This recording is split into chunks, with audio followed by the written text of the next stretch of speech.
For Eretmochelys imbricata, a type of sea turtle, each have a nest. The table shows an original data set of the number of eggs that each turtle laid in its nest. A sixth nest with 121 eggs is added to create a new data set. Which of the following correctly compares the means of the two data sets? Here we have the original data set with 5 values. Now I am going to add the sixth value, that is 121 over here.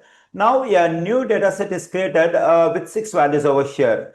Now we have to compare the mean of the original data set with 5 values and the mean of the new data set created with these 6 values.